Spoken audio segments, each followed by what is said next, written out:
All right. Today we are talking about order of operations. I'm assuming you've been taught this lesson before. However, I think it's important that this is where we start because it really does affect everything else in math. You'll notice I'm currently looking at the guided notes. Feel free to follow along. We're going to skip the starter for right now. However, if you do the problem, you should find out that there are going to be two answers depending on how you do it. I have seen many people fight over this particular problem on Facebook. That's actually where it came from. The main idea is order matters. Now, the problem with this particular problem that I pulled from Facebook is that it's written in a way where the order is ambiguous, mostly due to this little divided by sign there. I try to avoid using those for that exact purpose. But if you do the parentheses first, you'll get a different answer than if you multiply all the way across. So order does matter. That's the main idea. We as mathematicians have to have enough rigor to make sure that our answers actually make sense and can be followed by other people. So let's go ahead and work our way through the order of operations. It's kind of abbreviated PEMDAS. Some people say that. There are different acronyms to help you remember. Please excuse my dear Aunt Sally is one I've heard before.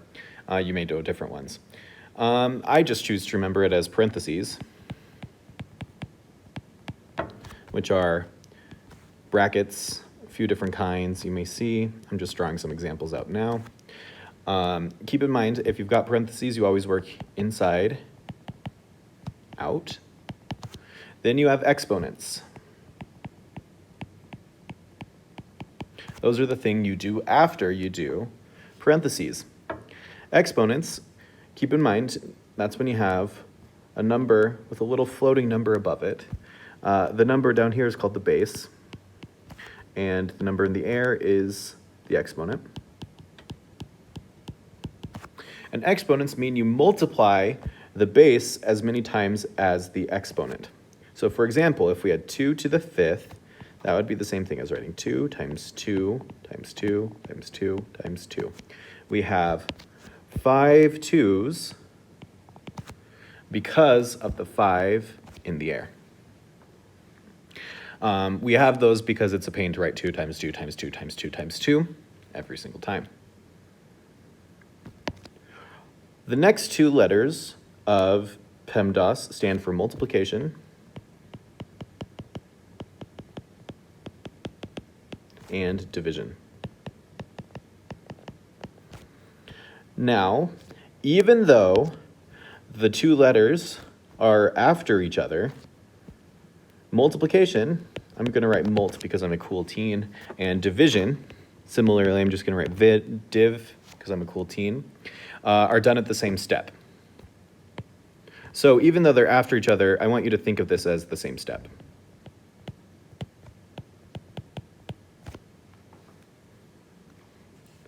If we are in the same step, we work left to right.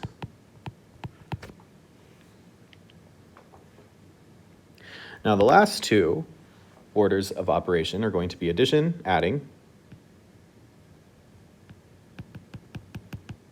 and subtraction.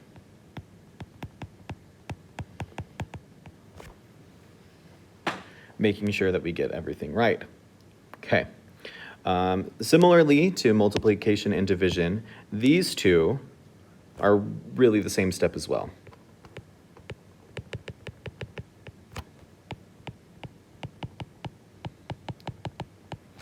Once again, you would perform them left to right. A couple of things to keep in mind. Sometimes when you plug these things into a calculator, it doesn't follow the order of operations correctly. So you've got to be smarter than a calculator.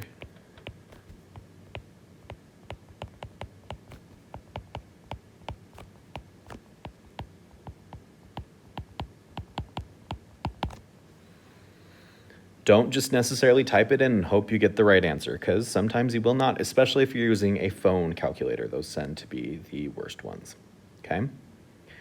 All right, let's go ahead and work through some example problems. Number 1, I'm going to take this really slow. We have 2 plus 5 times 3 for number 1. First things first, I don't see any parentheses, no brackets, so we don't have to worry about that. The next one is exponents. Once again, I don't see any little numbers floating in the air, so we don't have to worry about that. Multiplication and division, I do see multiplication right here. So we have to multiply that first. Now 5 times 3 is 15. So now we're left with 2 plus 15. The next step is going to be addition. 2 plus 15 becomes 17. Now when you're in my class, please put a box or a circle around your answer. It sure helps me out a lot, okay? Number 2 is an interesting case. There's a reason I put it on this particular sheet. You'll notice we have 12 above 4 divided by 3. Keep in mind, this line right there means division. Okay. Another thing that you need to keep in mind is that there are implied parentheses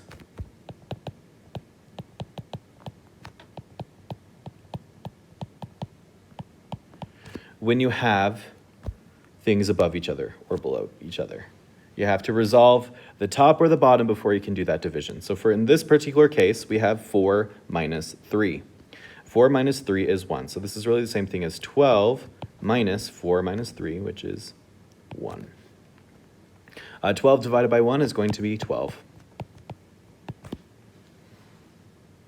So even though it feels like we did the subtraction first, we have to keep in mind that we couldn't have even done that division until we resolved that bottom.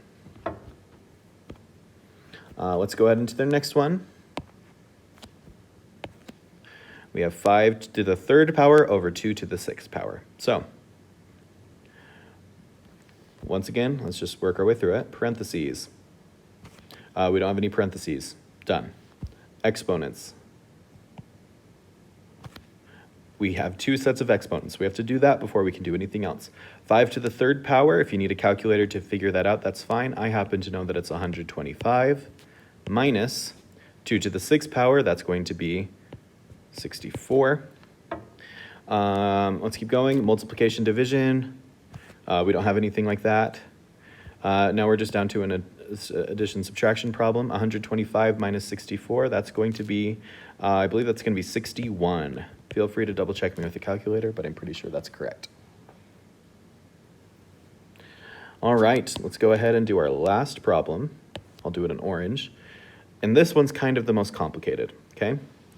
You'll notice we have multiple sets of parentheses. We have one set of parentheses, and then we have a big set of parentheses, and a little set of parentheses.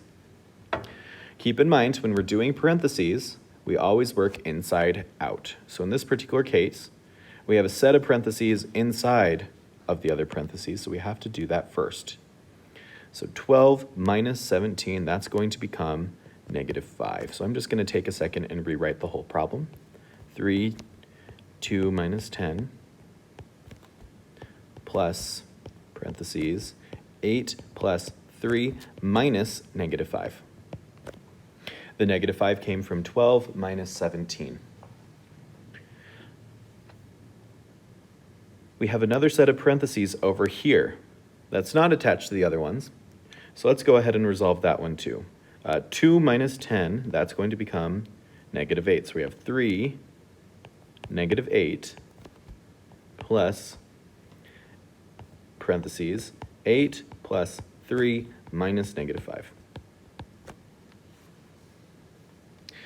We have another set of parentheses that we get to worry about.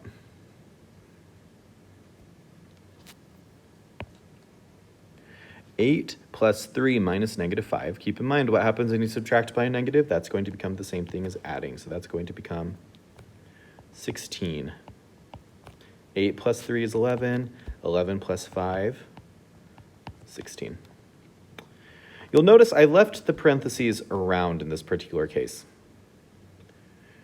I'm just trying to keep them separated. At this point, you probably could drop them. I also left them around over here because what operation connects the 3 to the 2 minus 10? That's going to be multiplication. We'll talk more about that when we get to the distributive property. So from here, we can go ahead and multiply 3 times negative 8. That's going to become negative 24.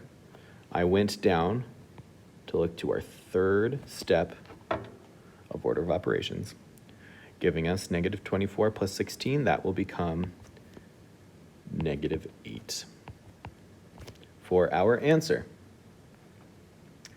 As always, let me know if you have additional questions.